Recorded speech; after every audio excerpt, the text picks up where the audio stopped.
नमस्कार दोस्तों, आप सभी का जवाहर नवोदय विद्यालय की online coaching classes Navodaya classes 2020 में हार्दिक स्वागत है, अभिनंदन है। आप सभी को पता होगा कि पिछले एक साल से जवाहर नवोदय विद्यालय की तैयारी के लिए नवोदय क्लासेस की अहम भूमिका रहती है हर बार। ठीक है, तो उसी के सेशन में हम आज की क्लास को शुरू करते हैं। अभी तक आप नए हो हमारे चैनल पर तो चैनल को जरूर सब्सक्राइब करें, ताकि आपको जो भी नोटिफिकेशन आएगा, जो भी वीडियो अपलोड होगा, उसका नोटिफिकेशन तुरंत मिल जाएगा, ताकि आप उसी वक्त देख सकें। ठीक है, सबसे पहले देख सकें।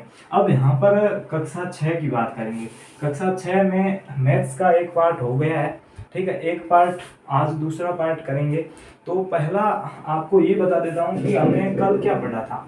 कल हमारा जो पहला चैप्टर था वो था नंबर सिस्टम, संख्या पद्धति, नंबर सिस्टम। इसको हिंदी में संख्या पद्धति बोलते हैं, संख्याओं की पद्धति। ठीक है, संख्या पद्धति में मैंने आपको कुछ टॉपिक बताए थे जिसके जो संख्या पद्धति के अंतर्गत हम पढ़ेंगे। ठीक है, तो आपको मैंने कुछ टॉपिक कल करवा लिए और कुछ जो बचे हैं वो आज करवा लूंगा। ठीक है, और जो आपको बता है कि जो भी जैसे भी चैप्टर खत्म होगा उसके बाद आपको क्वेश्चन भी करवाऊंगा, ताकि आपको पूरी तरह से समझ में आ सके। ठीक है, अब यहाँ पर देखिएगा, नंबर सिस्टम में मैंने आपको कुछ टॉपिक बताए थे, जैसे संख्याएं क्या होती है, संख्याओं के प्रकार कौन कौन से होते हैं, भाज्यता के नियम क्या होते हैं, उसके बाद स्थानीय मान और जातीय मान। ठीक है, फिर अंकों से बनने वाली संख्या, सबसे बड़ी, छोटी। उसके बाद हमने जो रोमन पद्धति है उसको भी देखा था। ठीक है, तो उसमें से कुछ टॉपिक हमने कर लिए, जैसे संख्याएं क्या होती है, व्हाट इज नंबर। तो नंबर्स क्या होते हैं, दो या दो से अधिक अंकों से मिलकर बने होते हैं। ठीक है, अंक को डिजिट बोलते हैं, 2 एंड मोर डिजिट। ठीक है, उनसे बनने वाली संख्याएं कहलाती है, नंबर्स कहलाते हैं। और उसके बाद हमने संख्याओं के प्रकार देखे थे, जिसमें हमने कई प्रकार की संख्याएं देखी थी। प्राकृत संख्या यानी कि नेचुरल नंबर, पूर्ण संख्या होल नंबर, पूर्णांक संख्या इंटीजर नंबर, सम संख्या इवन, विषम ओड नंबर, और आपके आगे देखें तो भाज्य संख्या, कॉम्पोजिट नंबर, और अभाज्य संख्या, प्राइम नंबर। ऐसे अपरिमेय, परिमेय यानी कि जो रेशनल नंबर, इरेशनल नंबर, ये सभी हमने जो आपके कल संख्याओं के प्रकार थे उसमें देख लिए थे। उसके बाद हमने भाज्यता का नियम पढ़ा था। ठीक है, रूल ऑफ डिविजिबिलिटी। ठीक है, तो उसमें हमने 2 का देखा था नियम, यानी कि जिस संख्या के अंत में इकाई का अंक 0, 2, 4, 6, 8 है तो उसमें 2 का पूरा भाग जाएगा। 3 की भाज्यता का नियम देखा था, यानी कि अंकों का योग करना, उसमें 3 का भाग देना। अगर पूरा चला जाता है तो उस पूरी संख्या में 3 का पूरा भाग चला जाएगा। उसके बाद हमने 4 की भाज्यता का नियम देखा था। 4 की भाज्यता क्या कहती थी कि आप पीछे वाले 2 अंक इकाई और दहाई में 4 का भाग देख कर देखो, अगर भाग पूरा चला जाता है तो उस पूरी संख्या में 4 का भी भाग पूरा चला जाएगा। उसके बाद 5 की भाज्यता का नियम देखा था, जिसमें बताया गया था कि इकाई का अंक 0 या 5, सिर्फ 0 या 5 है तो उसमें 5 का पूरा भाग जाएगा। ठीक है, 6 की भाज्यता क्या थी, 6 की भाज्यता थी कि जिस संख्या में 2 का और 3 का पूरा भाग चला जाए उसमें 6 का भी पूरा भाग जाएगा। 7 की भाज्यता मैंने आपको नहीं बताई थी, क्योंकि थोड़ी लेंथी थी, वो आपके स्टैंडर्ड की नहीं है।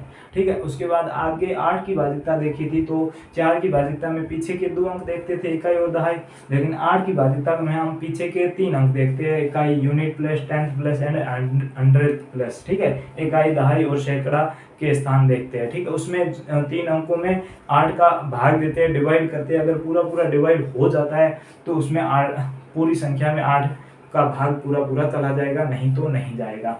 उसके बाद 9 की भाज्यता सेम की सेम 3 की भाज्यता के जैसी थी। अगर अंकों का योग करना है, उसके बाद अगर हम 9 का पूरा उसमें भाग देते हैं, अंकों के योग में अगर पूरा चला जाता है तो उसमें भी 9 का पूरा भाग चला जाएगा। और अंत में हमने देखी थी 10 की भाज्यता। 10 की भाज्यता बिल्कुल सिंपल है, किसी भी संख्या के अंक, इकाई का अंक, यूनिट प्लस पीछे वाला अंक अगर 0 है तो 10 का भाग जाएगा, 0 नहीं है तो उसमें 10 का भाग नहीं जाएगा। तो ये सब हमने कल देख लिया है। और आज का जो टॉपिक है भाज्यता के नियम के बाद का, तो वो है स्थानीय मान और जातीय मान। ठीक है, स्थानीय मान और जातीय मान। ठीक है, स्थानीय मान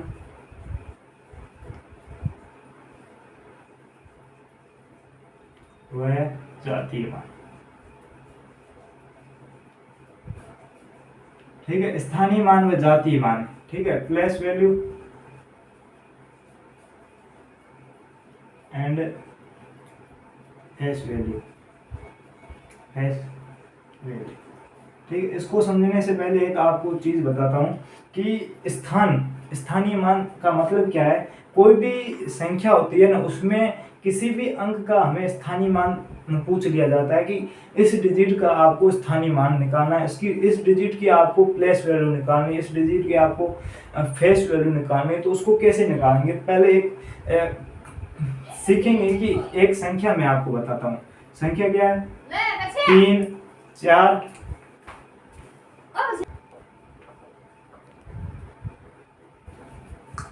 सॉरी बच्चों, बीच में कोई कॉल आ गया था जिसके कारण मैं बीच में थोड़ा सा चला गया, लेकिन कोई नहीं। स्थानीय मान, संख्या और जातीय मान को देखेंगे, ठीक है। स्थानीय मान और जातीय मान में हम एक कोई भी संख्या ले लेते हैं, ठीक है। यहाँ पर देख लो 2 3 4 5 6 7 8, कोई भी ये संख्या ले ले, कोई भी आप संख्या ले लेते हो, ठीक है। अब यहाँ पर आपको क्या करना है कि ये जो पीछे वाला अंक है इसको बोलते हैं इकाई का अंक, यूनिट प्लेस, ठीक है, इकाई, यूनिट प्लेस, ठीक है। इसका मतलब क्या होता है कि जो भी अंक है आपका उसको 1 से गुणा करना है।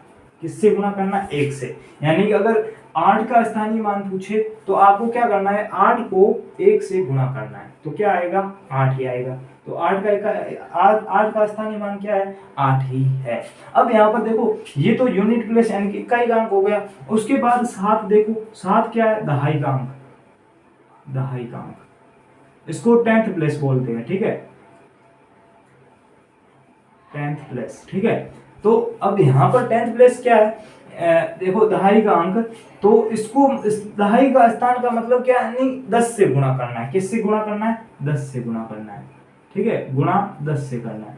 अब यानी कि यहाँ पर आपको अगर पूछ लिया जाए कि 7 का स्थानीय मान क्या है, तो 7 का हमें पता है कि स्थानीय मान क्या है, तो हम स्थान कौन सा स्थान है उसको पहले चेक करेंगे, यानी कि इकाई और दहाई। दहाई का मतलब क्या होता है, 10, ठीक है। 10 होता है, 10th प्लेस यानी 10 से आपको मल्टीप्लाई करना है, बस, और कुछ नहीं करना। उसके बाद 6 को हम इकाई, दहाई, सैकड़ा, सैकड़ा को हम 100th प्लेस भी कहते हैं, ठीक है, सैकड़ा, ठीक है, 100वां स्थान। अब सैकड़ा यहाँ पर देखो, सैकड़ा का मतलब क्या होता है, गुणा 100, यानी कि जो स्थान है इसका स्थान कौन सा है, 100वां स्थान है, यानी कि सैकड़ा का मान है, यानी कि 100 से इधर आपको गुणा करनी पड़ेगी। अब यहाँ पर अगर देखो 6 को आप किससे गुणा करोगे, 100 से, और 7 को आपको किससे गुणा करनी पड़ेगी, 10 से। उसके बाद देखो 5 है, 5, अब यहाँ पर इकाई, दहाई, सैकड़ा हो गया। उसके बाद 1000 आएगा, क्या आएगा, 1000, ये आप नोट करते जाना। उसके बाद आएगा 1000, 1000 को 1000 प्लस कहते हैं, ठीक है, 1000 को क्या कहते हैं, 1000 प्लस। अब यहाँ पर देखो 1000, यानी कि आपको उसके बाद तो कुछ भी हार्ड है नहीं। अब 1000 का है, यानी कि 1000 से मल्टीप्लाई कर दो। उसके बाद 10,000 है तो 10,000 से मल्टीप्लाई कर दो, किससे कर दो, 10,000 से। उसके बाद लाख है तो 1 लाख से गुणा कर दो, किससे गुणा कर दो, 1 लाख से। उसके बाद 10 लाख है तो 10 लाख से गुणा कर दो, 1 करोड़ है तो 1 करोड़ से गुणा कर दो, ठीक है। उसके बाद तो आपको कोई दिक्कत नहीं आएगी। पहले 3-4 अंकों में आपको दिक्कत आएगी। पहला अंक होता है यूनिट प्लेस, इकाई का अंक, दूसरा होता है दहाई का अंक, तीसरा होता है सैकड़ा का अंक, चौथा होता है 1000, फिर 10,000, लाख, 10 लाख, ठीक है। Unit place, 10th place, 100 place, 1000 place, 10,000 place, और लाख प्लेस, और 10 लाख प्लेस, ठीक है। यानी कि लाख और 10 लाख, यानी कि 10 लाख, तो लाख और 10 लाख, ये अब हमारा क्या हो गया, इनके स्थान कौन कौन से है, ठीक है, और स्थानों का मान क्या होता है इनके। तो ये हमारा, ये आपको मतलब कि पूरी तरह से समझ में आ गया कि हमें क्या ज्ञात करना है। अब यहाँ पर आपको प्रश्न पूछेगा कि ये कितनी है, इकाई, दहाई, सैकड़ा, 1000, 10,000, लाख, 10 लाख, यानी 23,45,678 इकाई, दहाई, सैकड़ा, 1000, 10,000, इकाई, दहाई, सैकड़ा, 1000, 10,000, लाख, 10 लाख, ठीक है। यानी कि 23 लाख 23 लाख फिर 45,000 54,678 678। ठीक है, इसमें आपको पूछेगा कि 7 का या फिर आपको 4 का प्लेस वैल्यू क्या है या फिर स्थानीय मान क्या है। ठीक है, तो आप आसानी से ज्ञात कर सकते हो कि इसमें 4 का स्थानीय मान क्या होगा। तो यहाँ पर देखो 4 का स्थानीय मान क्या होगा, 4 गुणा, अब इसको स्थान का मान क्या है, इकाई, दहाई, सैकड़ा, हजार, 10,000, तो इसको 10,000 से गुणा कर दो। 10,000 से गुणा किया तो हमारा क्या आएगा, 40,000, तो इसका स्थानीय मान क्या हो गया, 40,000। समझ में आया। यानी कि जिस भी अंक का आपको पूछे, प्लेस वैल्यू पूछे, स्थानीय मान पूछे, तो आपको उसके स्थान के मान से गुणा करना है। ठीक है, ये तो पहला तरीका है, बेसिक तरीका है, यानी कि सबको एक बार तो दिमाग में होना ही चाहिए। ठीक है, यानी कि आपको पता होना चाहिए कि इसको ऐसे निकालते हैं। अब इसका शॉर्टकट तरीका क्या है, आपको देखते संख्या देखते ही आपको पता चल जाए कि इसका स्थानीय मान ये होगा, इसका मतलब कि यूनिट प्लेस वैल्यू ये होगी। तो उसमें आपको क्या करना पड़ेगा, यहाँ पर देखिएगा, कोई भी अंक पूछे, यानी कि यहाँ पर हमने 4 पूछा है, तो यहाँ पर सबसे पहले 4 लिखना है। क्या लिखना है, सबसे पहले 4, उससे आगे वाले अंकों को छोड़ दो, पीछे वाले जितने भी अंक हैं उनको 0 लगा लो, यानी कि 1 2 3 4, तो इसके पीछे 4 0 लगा लो। क्या लगा लो, 0। तो 4 0 लगाते ही हमारा क्या आ जाएगा, स्थानीय मान आएगा। अगर आपको 3 का पूछे तो यहाँ पर 3 लिख लो पहले, फिर इसके पीछे कितने अंक है, 1 2 3 4 5 अंक, तो यहाँ पर 5 0 लगा लो। क्या कर लो, 5 0। अगर आपको 7 का पूछे तो 7 के पीछे कितने अंक है, 1 है तो 1 0। अगर 8 का पूछे तो 8 के पीछे कुछ अंक है नहीं तो 0 नहीं लगेगा। ठीक है, यानी कि आपको किसी भी अंक का स्थानीय मान पूछे तो आप, अगर बेसिक तरीका आपको पता होना चाहिए, उसके बाद आपको क्या करना है, कोई भी आपको फटाफट करना पड़ेगा। तो आपको क्या करना है, कोई भी अंक है उसका मान आगे वो लिख लो, उसके पीछे जितने भी अंक है उतने 0 लगा लो, तो आपका स्थानीय मान आ जाएगा। समझ में आया। स्थानीय मान, स्थानीय मान मेरे हिसाब से अब किसी बच्चे को कोई दिक्कत नहीं होगी। अगर है तो भी आप कमेंट करके बता सकते हैं। ठीक है, आपका समाधान कर दिया जाएगा। ठीक है, टेंशन मत लेना, आप अच्छे से पढ़ते रहो और तैयारी पर प्रभाव नहीं पड़ना चाहिए, डिप्रेशन में नहीं जाना है। ठीक है,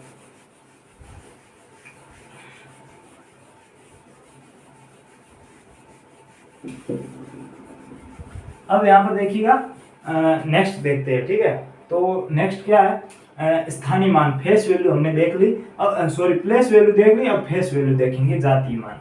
ठीक है, तो वही संख्या लिखते हैं, 2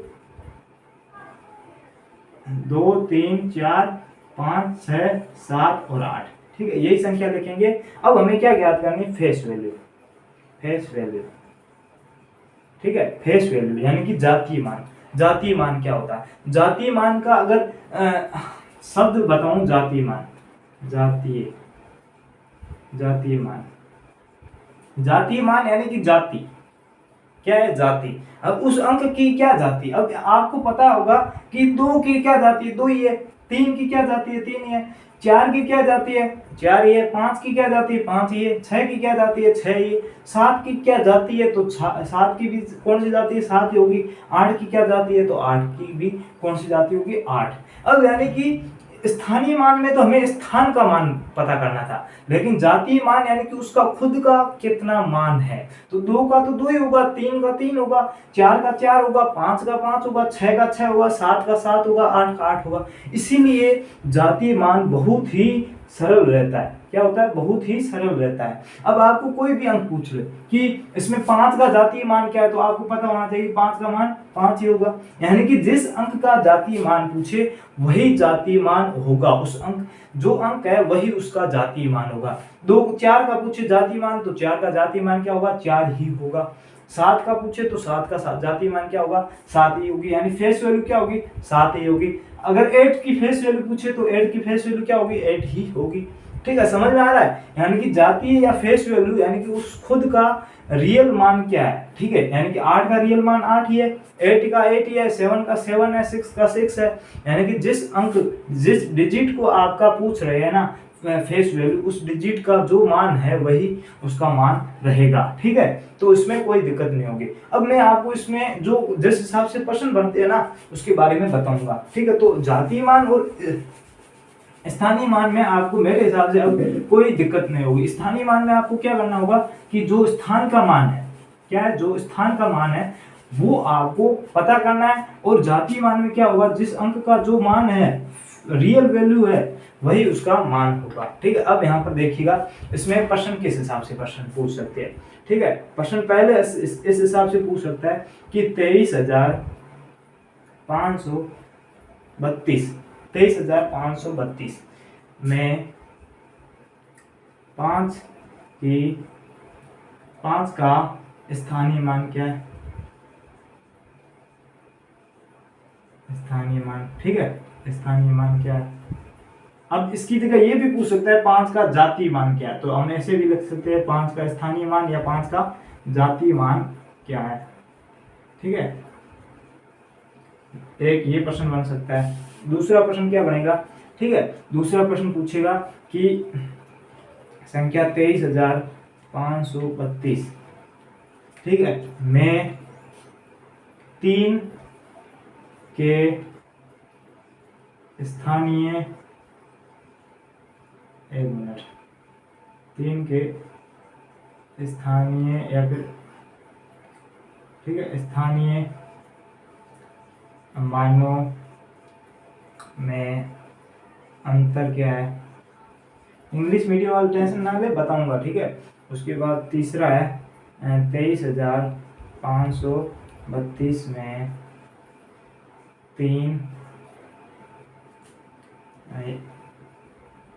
5 के स्थानीय व जातीय मान का अंतर। ठीक है,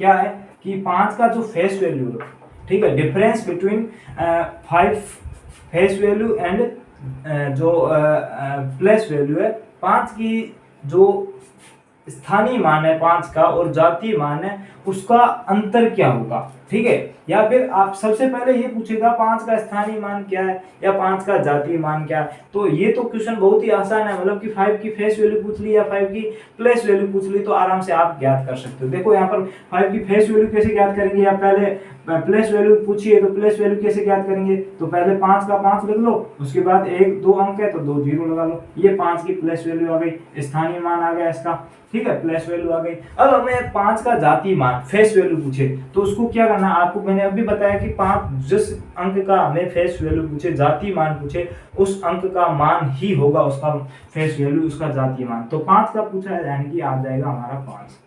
ठीक है, अब यहाँ पर दूसरा प्रश्न इस हिसाब से पूछ सकता है कि जो 3 के स्थानीय मान है उनका अंतर क्या है। अब यहाँ पर देखो आप 3, एक ये रहा, एक ये रहा, 2 3 दिए हुए, इसलिए उनका अंतर पूछ रहा। अब हमें क्या पूछा है, उन दोनों का अंतर क्या होगा, यानी कि इसका पहले स्थानीय मान यानी कि प्लेस वैल्यू ज्ञात करनी पड़ेगी दोनों की, बाद में दोनों का डिफरेंस करना पड़ेगा। तो यानी कि इसकी प्लेस वैल्यू क्या होगी, स्थानीय मान क्या होगा, तो यहाँ पर देखो 3, पीछे अंक कितने 1 2 3 है, तो यानी कि 3 जीरो लगा लिए। ठीक है, उसके बाद इस 3 की जो इस 3 है इसका प्लेस वैल्यू क्या होगा, तो इसका होगा 3 और इसके पीछे 1 अंक है तो 1 जीरो।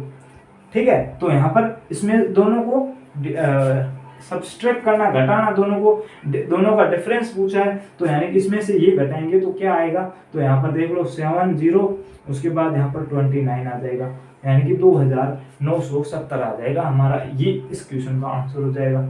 ठीक है, आगे देखो तीसरा क्वेश्चन क्या है, 23,532 में 5 के स्थानीय मान व जातीय मान का अंतर। देखो पहले तो आपको सीधा पूछेगा कि स्थानीय मान क्या होगा या जातीय मान क्या होगा, ये तो पहला प्रकार है कि इस हिसाब से प्रश्न पूछ सकता है। दूसरा प्रकार क्या है कि आपको 1 2 अंक होंगे, किसी भी संख्या में 2 अंक होंगे, उसके स्थानीय मानों का अंतर पूछेगा, जातीय मानों का अंतर नहीं पूछेगा ज्यादातर, क्योंकि जातीय मान आपको पता है। अब इसमें 3 का जातीय मानों का अंतर पूछता तो 3 में से 3 को हटाएंगे तो 0 आएगा, इसलिए ज्यादातर नहीं पूछेगा। ज्यादातर ये पूछेगा कि एक संख्या में 2 अंक सेम होंगे, उन दोनों के स्थानीय मानों का अंतर क्या है, प्लेस वैल्यू का अंतर क्या है, डिफरेंस क्या है उन दोनों के बीच।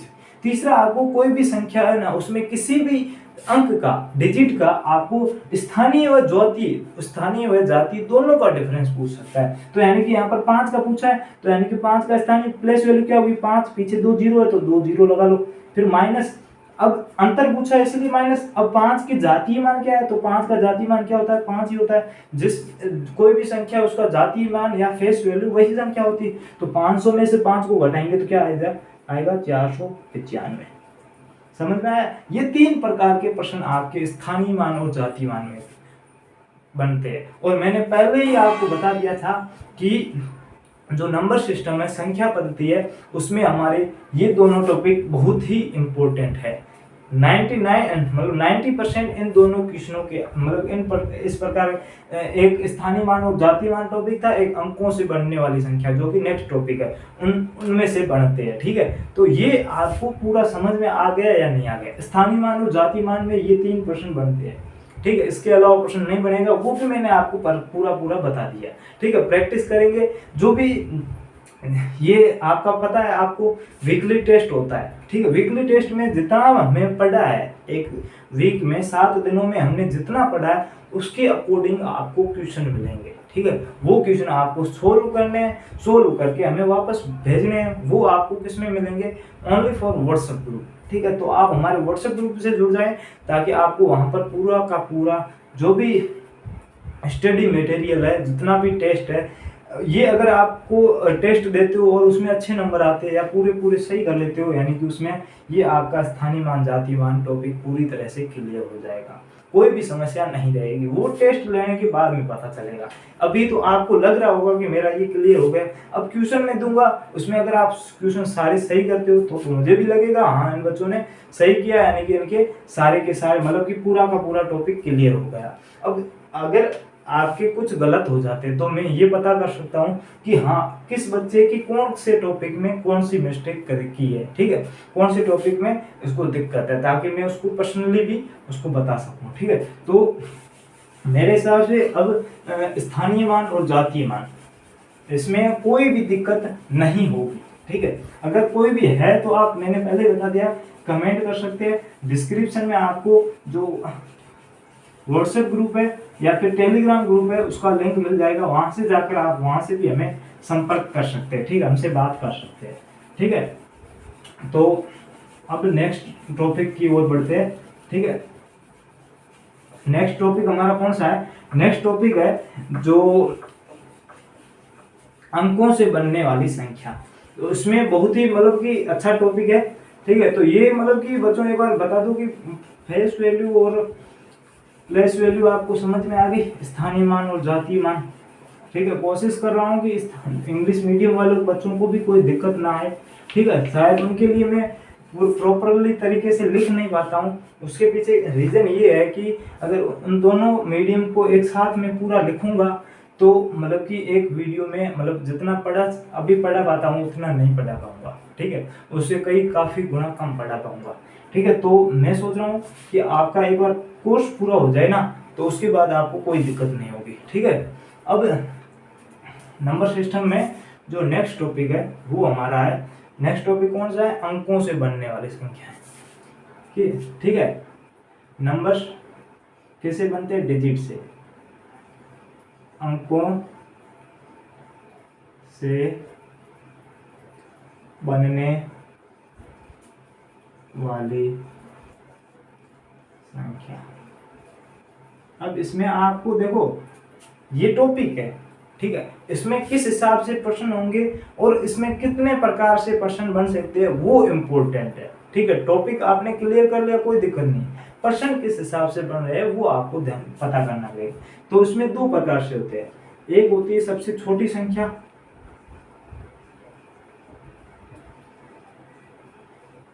एक होती है सबसे बड़ी संख्या।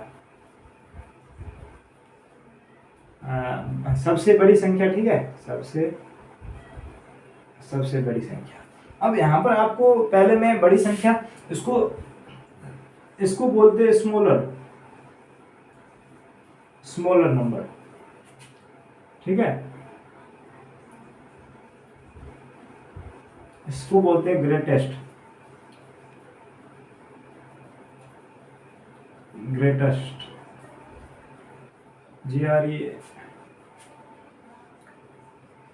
Greatest number. ठीक है। तो ये मतलब कि आपके जो भी मतलब कि इंग्लिश और हिंदी मीडियम यानी कि सबसे छोटी संख्या कौन सी है, सबसे बड़ी संख्या कौन सी है, मतलब कि कौन सा सबसे स्मॉलर नंबर है, कौन सा सबसे ग्रेटेस्ट नंबर है, ये आपको पता करना है। यानी कि आपको क्या होगा कि आपको एक क्वेश्चन होगा, उसमें आपको 4 ऑप्शन होंगे। 4 ऑप्शन में आपको क्या पूछेगा, इनमें से सबसे छोटी संख्या क्या है, या आपको ये पूछेगा इनमें से सबसे बड़ी संख्या क्या है। तो हम सबसे पहले पढ़ेंगे किसको, मतलब कि सबसे बड़ी संख्या और सबसे छोटी संख्या, इनको दोनों को पढ़ेंगे। लेकिन उससे पहले मैं आपको एक बात बता दूं कि छोटी और बड़ी हमें ज्ञात करना पता मतलब आसानी से कैसे पता चले, तो उसके 2 तरीके हैं। कौन से 2 तरीके हैं? 2 तरीके हैं।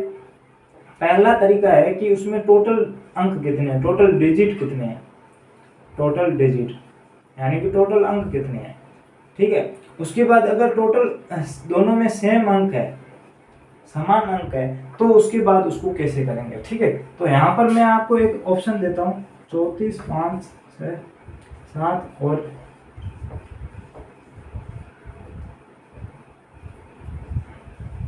ठीक है, ये पास में लिखी हुई तो आपको आसानी से आ जाएगी। अब ये मतलब कि 2 ऑप्शन दिए हुए, इसमें से आपको पूछे कौन सी संख्या सबसे बड़ी है, तो आप कैसे पता करोगे कि इसमें आपको काउंट नहीं करना है, सीधा आपको क्या करना है, सबसे पहले कोई भी ऑप्शन हो, सबसे पहले उसमें अंकों को गिनना है, डिजिट को काउंट करना है। तो यहाँ पर हम काउंट करेंगे 1 2 3 4 5 6, इसमें 1 2 3 4 5, यानी कि ऊपर वाले में 5 है, निचले में 6 है। तो यानी कि सबसे बड़ा सबसे ज्यादा डिजिट किसमें है, नीचे वाले में, तो ये संख्या सबसे बड़ी हो जाएगी और ये सबसे छोटी हो जाएगी, ठीक है। ये सबसे बड़ी हो जाएगी लेकिन ये सबसे बड़ी नहीं होगी, तो ये छोटी संख्या हो जाएगी। पहला तरीका यही है कि आपको टोटल डिजिट काउंट करने हैं, डिजिट कितने हैं, टोटल अंक काउंट करने हैं कि उस संख्या में टोटल अंक कितने हैं। वो अंक आप काउंट करोगे तब आप आसानी से पता कर सकते हो कि उसमें बड़ी संख्या कौन सी और छोटी संख्या कौन सी है। अब जो पहला आ गया, अब दूसरा अगर आपको यहाँ पर 9 लिख लेते हैं। अब दूसरा आपको क्या कहेगा, जब दोनों संख्याओं में या जो आपके 4 ऑप्शन, चारों संख्याओं में अगर ऑप्शन जो टोटल डिजिट होते हैं, अंक होते हैं, वो चारों संख्याओं में समान हो, क्या हो, समान हो, तब हम उस संख्या को कैसे मतलब कि फाइंड आउट करेंगे कि कौन सी संख्या बड़ी है, कौन सी छोटी है। तो उसमें आपको क्या करना है, तो देखो यहाँ पर 1 2 3 4 5 6, ऊपर वाले भी 6, नीचे वाले 1 2 3 4 5 6, यानी कि नीचे वाले भी 6, ऊपर वाले भी 6, दोनों संख्याओं में अंक है, डिजिट है, वो समान है। अब इनमें से कैसे पता करेंगे कि कौन सी संख्या बड़ी है और कौन सी संख्या छोटी है। तो उसको पता करने के लिए आपको क्या करना पड़ेगा कि सबसे पहले वाले अंक को देखो, इकाई का अंक नहीं, दूसरी साइड से, पीछे वाले का अंक नहीं, आगे से आपको शुरू करना है। आगे से आपको देखना है कि सबसे पहला अंक देखना। अब देखो सबसे पहला अंक अगर कोई भी बड़ा अंक होता है, यहाँ पर ऊपर 4 होता तो ये ऊपर वाली संख्या बड़ी हो जाती, ठीक है। अब लेकिन यहाँ पर देखो दोनों में 3 है, यानी कि समान अंक है, तो यहाँ से तो हमें पता नहीं चला कि कौन सी संख्या बड़ी है और कौन सी संख्या छोटी है। तो आपको क्या करना पड़ेगा, सेकंड अंक देखना पड़ेगा, सेकंड डिजिट देखना पड़ेगा। तो यहाँ पर 4 है लेकिन यहाँ पर 7 है, तो बड़ा कौन सा है, 7 है। तो यानी कि जो नीचे वाली संख्या है वो हमारी संख्या बड़ी हो जाएगी और ऊपर वाली है वो छोटी हो जाएगी। पता चला कि कैसे हम पता करेंगे कि कौन सी संख्या बड़ी है और कौन सी संख्या छोटी है। दोनों को बता दिया, दोनों को एक साथ ही बता दिया कि आपको बड़ी संख्या पता करनी या छोटी संख्या पता करनी। कैसे आप पता करोगे, पता आपको ऐसे, पहला तो तरीका है कि आप टोटल डिजिट काउंट कर लो। अगर डिजिट किसी में ज्यादा हो किसी में कम हो, तो जिस संख्या में डिजिट ज्यादा है वो संख्या बड़ी होगी और जिसमें कम है वो छोटी हो जाएगी। अगर डिजिट समान है, अंक समान है, तो आपको क्या करना पड़ेगा, यूनिट प्लेस नहीं, पीछे से नहीं, आगे से आपको पहला अंक देखना पड़ेगा, पहला डिजिट देखना पड़ेगा। जो डिजिट बड़ा है वो संख्या आपकी बड़ी हो जाएगी। लेकिन अगर पहला डिजिट बड़ा नहीं है, दोनों समान है, तो सेकंड डिजिट देखो, सेकंड में बड़ा नहीं है, यहाँ पर बड़ा है, तो ये छोटी वाली नीचे वाली संख्या बड़ी हो गई, ऊपर वाली छोटी हो गई। अगर ये दोनों भी 4 होते, फिर तीसरा देखते तो ये दोनों भी 5 होते, फिर यहाँ पर देखते तो यहाँ पर भी दोनों 6 होते, यानी कि यहाँ तक भी हमें पता नहीं चला कि कौन सी बड़ी है कौन सी छोटी।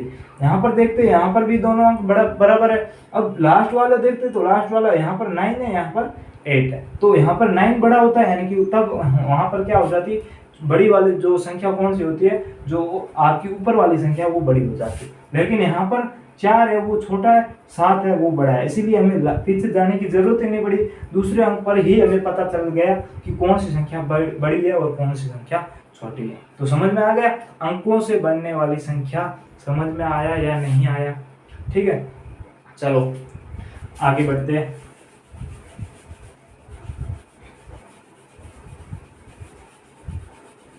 ठीक है, आज ही आपका नंबर सिस्टम खत्म करवा देते हैं।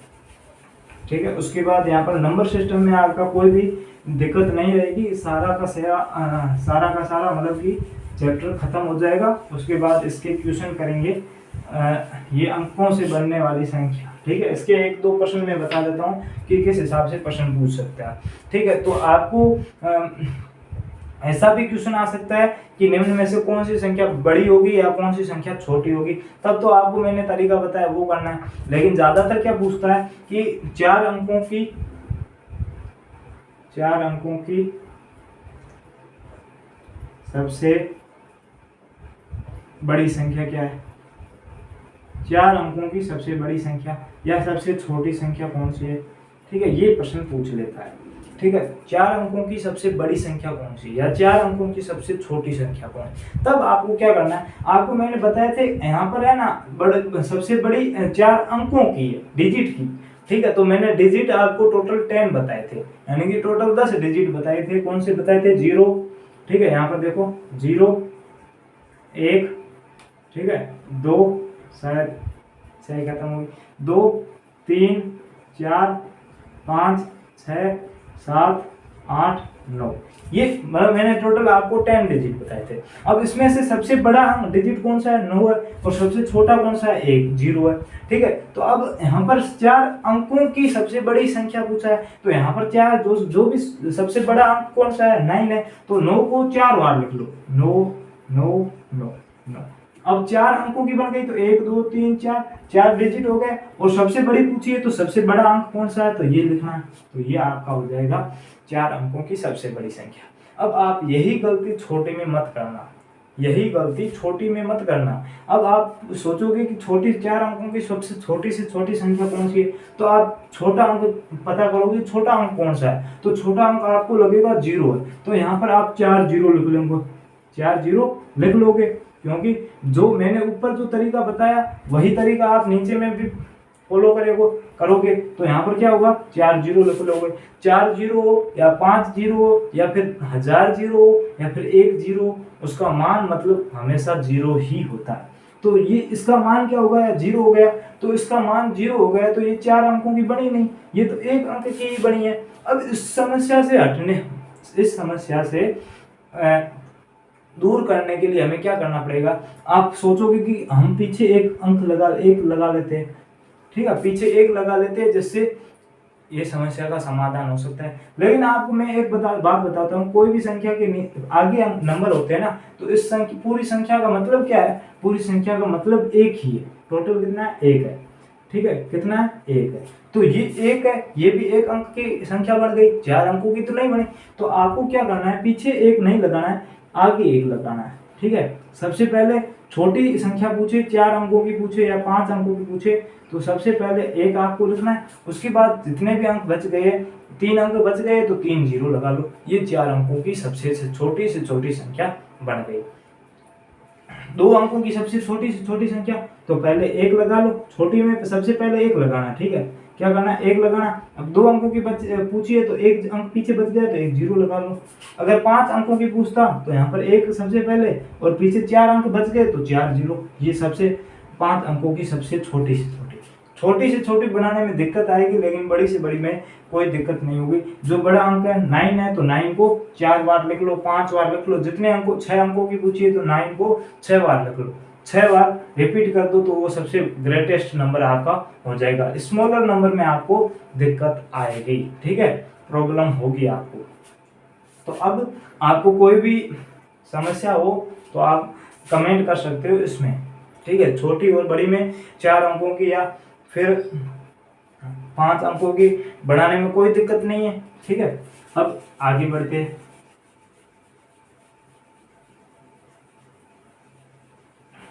ठीक है, आगे देख लेते हैं, आगे यहाँ पर देख लेते हैं। ठीक है, आगे क्या कहता है, आपको ये पूछ सकता है। ठीक है, प्रश्न क्या पूछेगा, 4 अंकों की सबसे बड़ी से बड़ी यानी ग्रेटेस्ट नंबर, सबसे बड़ी से बड़ी यानी कि 4 डिजिट की सबसे ग्रेटेस्ट नंबर तथा एंड सबसे छोटी से छोटी, 4 अंकों की छोटी से छोटी यानी कि जो सबसे स्मॉलर नंबर है वो, उन दोनों में अंतर क्या है, दोनों में अंतर क्या है, डिफरेंस क्या है। 4 अंकों की सबसे बड़ी से बड़ी greatest number and smaller number, दोनों में डिफरेंस क्या है, अंतर क्या है। ठीक है, तो इसको हम कैसे ज्ञात करेंगे, तो यहाँ पर देखो 4 अंकों की सबसे बड़ी से बड़ी संख्या यानी कि 4 बार 9 9 लिख लो, सबसे बड़ा अंक कौन सा है, 9 है, तो 4 बार 9 9 लिख लो। अब यहाँ पर सबसे छोटी पूछा है तो पहले 1 लिख लो, उसके बाद कितने अंक बच गए, 4 में से 1 चला गया, 3 बचे, 3 को यहाँ पर पीछे 0 बना लो, 0 0 0। अब दोनों का अंतर पूछा है तो दोनों को घटा लो, तो 9 में से 0 को घटाएंगे तो 9 आएगा, फिर 9 में से 0 को घटाएंगे 9 आएगा, 9 में से 0 को घटाएंगे 9 आएगा, 9 में से 1 को घटाएंगे तो 8 आएगा, यानी कि 8999 आपका आंसर हो जाएगा। 4 अंकों की सबसे बड़ी से बड़ी संख्या तथा 4 अंकों की सबसे छोटी से छोटी संख्या के बीच में अंतर क्या होगा, 8999। ऐसे ही आपके अंकों से बनने वाली संख्या से पूछेंगे, 6 अंकों की पूछ सकता है, 8 अंकों की पूछ सकता है, कोई दिक्कत नहीं है। रिपीट वाले जो भी प्रश्न होंगे वो भी मैं आपको बताऊंगा, तो उसमें आपको कोई दिक्कत नहीं आने दूंगा। ठीक है, तो इसमें किस हिसाब से प्रश्न पूछे जाते हैं वो मैंने आपको पूरा का पूरा बता दिया। ठीक है, तो संख्या पद्धति में आपका लगभग पूरा का पूरा हो चुका है। ठीक है, अब एक टॉपिक बचा है जो हम रोमन पद्धति कहते हैं। क्या बोलते हैं, रोमन पद्धति।